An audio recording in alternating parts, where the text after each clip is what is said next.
At the moment, as Star Wars fans, we need a victory. But this ain't it, Chief. Usually I start my videos with "Hello my dear friends," but today it's "Oh dear my dear friends." Where to start? Do you guys remember back in 2022 there were reports that Skeleton Crew, the production on it, was an absolute nightmare and disaster for Lucasfilm? Well, it turns out those rumours may have been more true than we knew, and there is so much more to it. But before we get into all of the details, my dear friends, if you've not done so already, please be sure to hit the big subscribe button down below, join our community, and why not hit the bell to be alerted every time that I post a new video. But no more jibber jabber, let's begin, and there's a lot to get through. A couple of years ago, we were hearing reports during production, principal photography, and then reshoots. Skeleton Crew was a nightmare, and now we have more. According to John Rocker, the show is not being received well by Lucasfilm.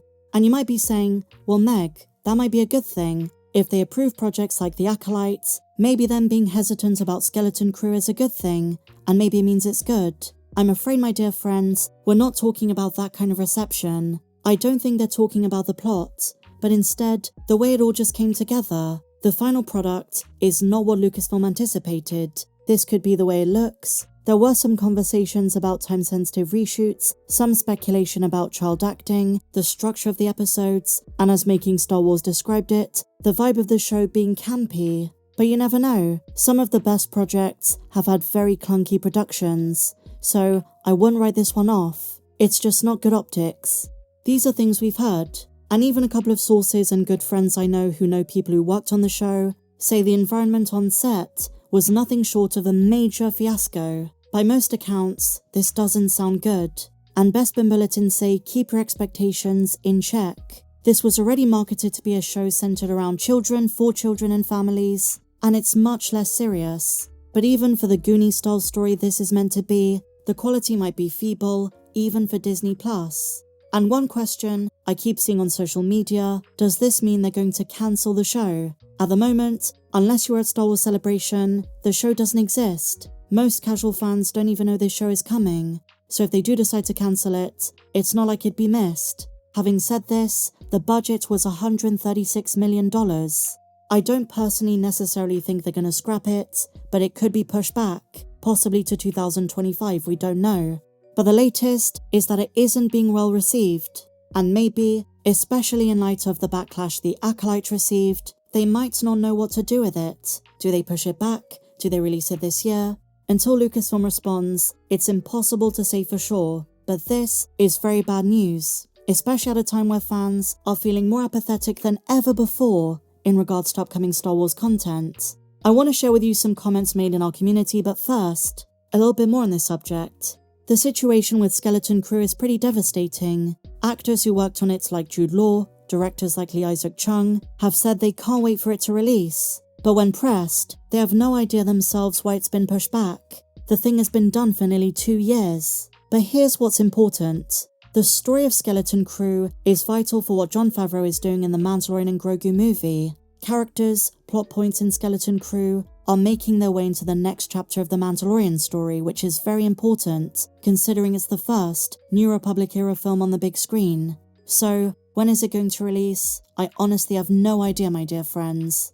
That being said, we've had a couple of rebuttals, one from John Rocker himself, who thinks Bespin Bulletin have been misrepresenting what he said. He says, wait, what I said was that people behind the scenes at Lucasfilm were concerned about Skeleton Crew. This doesn't add too much clarity, but I suppose he doesn't like the framing that it's not been well received.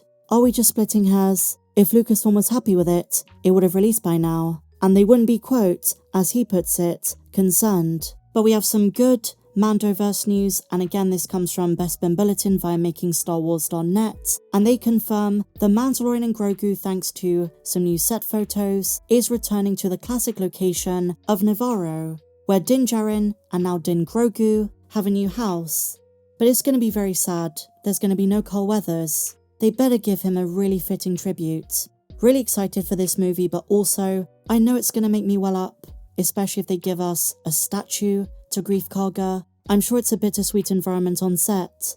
Sharing these photos on Threads, Making Star Wars writes, I can confirm the planet Navarro returns in the Mandalorian movie. The planet's basalt is being constructed around architecture, and there are piles to cover the ground. Note the turret structure has been wrapped in black, covering it to keep it clean, but the basalt surrounds it. So maybe 1 or 2 Kowakian monkey lizards as well. I love the way Navarro came back to prominence in the 3rd season, and it was better than ever before. Greef Karga really cleaned it up, and so did Marshal Cara Dune. A vibrant, thriving planet where Din and Grogu can rest their weary heads at the end of a long day. This is the fricking way.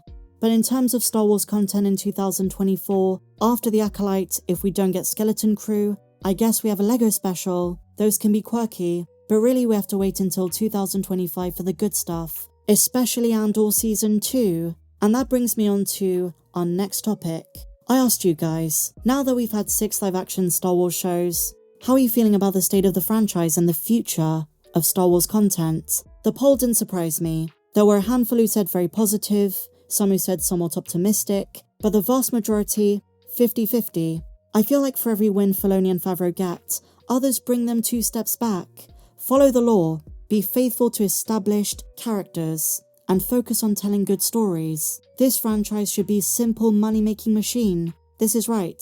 But what I will say is that even Favreau and Filoni have had their slip-ups. But generally their shows, the Mandoverse, are the best. But I should also say I've got great optimism for Tony Gilroy's 2nd season of the amazing Andor, and hopefully he makes more shows afterwards. And this is something that was reflected in many of the comments. Just give me Andor Season 2 and I don't care what they do after that. Really into the Rogue One/Andorverse. Oh, I love that term, Andorverse. Beautiful. I'm one of the older Star Wars fans that lived through the drought between Return of the Jedi and The Phantom Menace. I kinda enjoy some of the stuff, especially the Filoni stuff. Now this brings me on to a point I spoke about with heavy spoilers. We talked about, does Star Wars need a break? Are we spoiled for content? Or is the brand being diluted? Should Star Wars take a break from Disney Plus, return to making occasional movies? And does Star Wars need to get back what made it so special, the mythos? The idea that Star Wars is scarce? I think more than anything, it needs a break.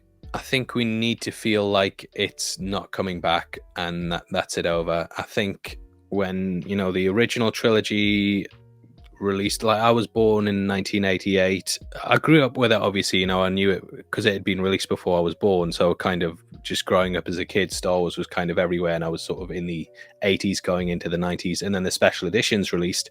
And there was kind of a period where we thought, well, this original trilogy is sort of it. And then obviously they announced The Phantom Menace, and that was like a big resurgence of stuff. And then when Revenge of the Sith released, that was like, well, this is going to be the last live action Star Wars movie ever. And then we got the Clone Wars movie, but that very much felt like it was over. And then when Disney acquired it, I remember even when they acquired it, there was kind of a feeling like, well, this is just for theme parks and merchandise, and they might not necessarily make a movie. And then when Force Awakens got announced, especially that first trailer, it felt great because we'd had some time away from it. And it was, as much as people look back on the prequels now with rose-tinted glasses, at the time, they weren't liked across the board.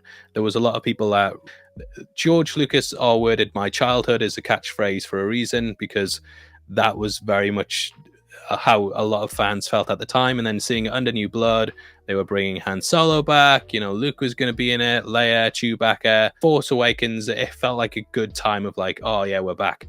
And I feel like it's just kind of run into the ground slowly, and I feel like we need a break. I don't think the Rey movie's going to ignite the world on fire, and unfortunately I think there's a lot of dislike around Star Wars in general, bashing on it, and there's kind of a culture where you think Star Wars is going to be bad. And I think they just need to take a break, get fans missing it, and then come back.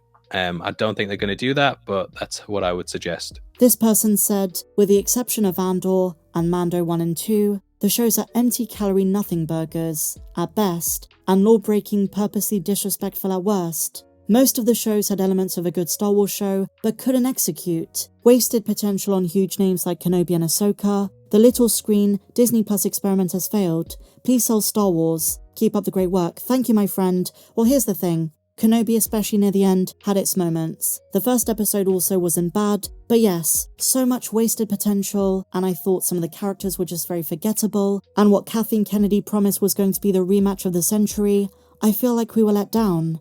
As for Ahsoka, I much preferred it, and I'm looking forward to season 2, but I understand this perspective, and it's becoming a lot more common. Andor was good enough to make the whole project worthwhile, even if the other 5 series were just TV test patterns. Liked Mando, Andor, and Ahsoka, disliked Boba Fett, Kenobi, and the Acolyte. I think Skeleton Crew will tip the scale of the future of Disney Plus Star Wars in live action, hope to get the trailer at SDCC. It's clear to me Disney needs to hire more capable writers, directors, producers, and management. My take on this one is that the directors have been good. They're definitely what you would call capable. Same thing with The Acolyte. The directors on paper were fantastic, but the writing, definitely subpar, and the management at Lucasfilm, well, that is another issue altogether. What do you guys think? How do you feel about the state of the franchise? And what do you make of the latest Skeleton Crew news? Let me know your thoughts in the comments down below.